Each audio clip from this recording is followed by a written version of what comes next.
there, welcome back to our home buying series. This is Angie with the Guillette Group down here in Southwest Florida. Today, we are talking about delving into the exciting phase of viewing homes and attending open houses and showings. This is so exciting. So we found some promising prospects and some properties. We've been through the wish list. We know what all the must-haves and the want-to-haves are, and now it is time to actually get out and see some properties. So let's start out with a few tips on how to make the most of this time when you're out viewing open houses and private showings. First thing you want to do is arrive prepared. If you're either going to an open house or you're heading out with an agent to look at some properties, you want to be prepared. So bring a notepad with you, bring a pen to be able to take notes, and you also want to have a list of questions and property information that you're looking for. So note, this is kind of what we talked about with the wish list. So now we know our wish list, we know our must-haves, we know our want-to-haves. Now we're going and we're actually keeping track of whether or not the property checks those boxes. So this will help you stay organized, it'll help you stay focused, and just kind of bring it all back together. It can be very overwhelming when you start looking at multiple properties, so it also helps you keep things straight. Next, you want to take your time. Do not rush. Enjoy yourself, walk through.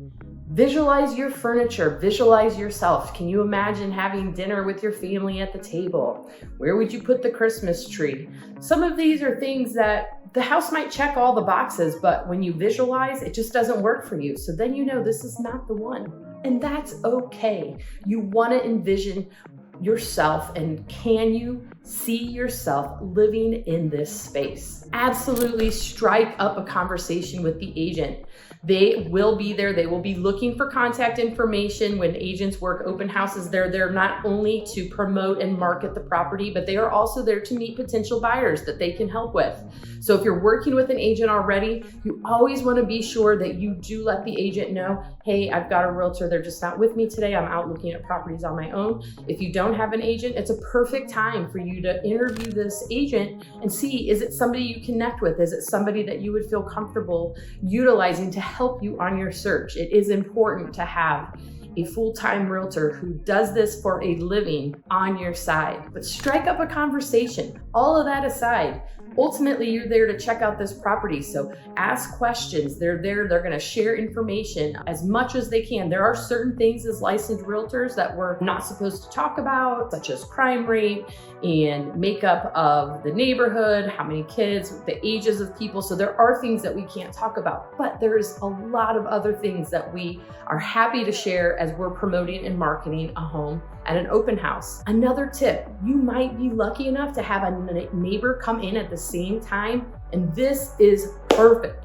This is how you get the real skinny on the neighborhood. This is how you get the real skinny on what's happening. Sometimes you get too much skinny, but it's an awesome opportunity for you to just get real anecdotal feedback from someone who's already living and enjoying the community. All right, so what else should you be looking at when you are going to an open house or you're going to a private showing? Again, you're gonna already have your list to get all the information and questions answered that you might have, but you also wanna kind of, take a look. How has the home been cared for? We always recommend that you do get a home inspection as part of the home buying process, so don't stress too much here, but this is a really, really good time that you can really get a feel for the property.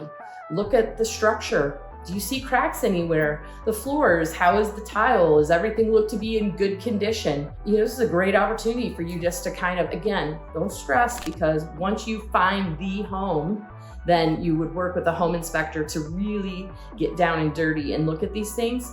But it is a really good idea to just give stuff an eyeball and see what you might notice. Windows and doors, do they look to be newer? Do they look like they need to be replaced? Do you see any cracks? Do you see holes in the screens? You want to make sure everything is sealed properly. As for things like plumbing, electrical, appliances, that is all stuff that you will take care of when you have a home inspector. Part of that home inspection, and we're going to talk about this in a later series, is they come and they literally test everything in the home so that you know exactly what the status is when you're in the middle of a home buying process.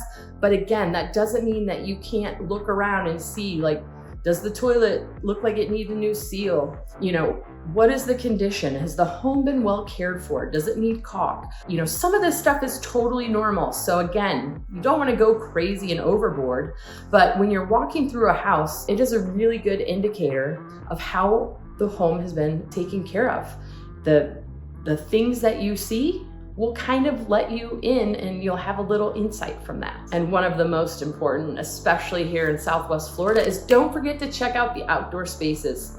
It would be a hard thing to do here because our outside living is truly an extension of how we live the Southwest Florida lifestyle, but you do want to hang out there. Is there enough room? Like, how do you like to be outside? Do you need a fire pit? Do you want a TV viewing area? Do you like to eat outside? Do you need a dining area? And check out what is the size? How would your things fit? How would you envision utilizing that space? And sometimes that's going to keep the house on your list. Sometimes it's going to take the house off your list.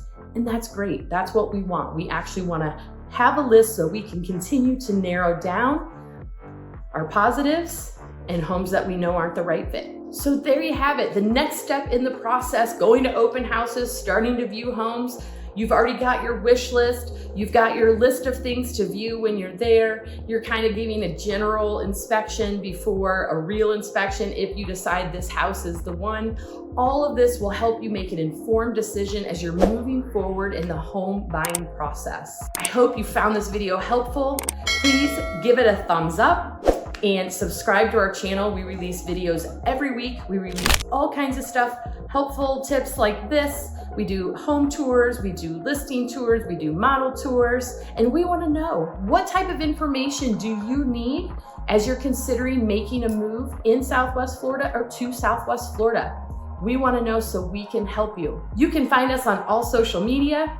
You can always call us or text us directly at 239-776-6872. You can also find us and more information on our website, www.thegillettegroup.com. Next up, we're going to be talking about making offers and negotiations. We're getting into the fun stuff now. Until then, happy house hunting and live joy.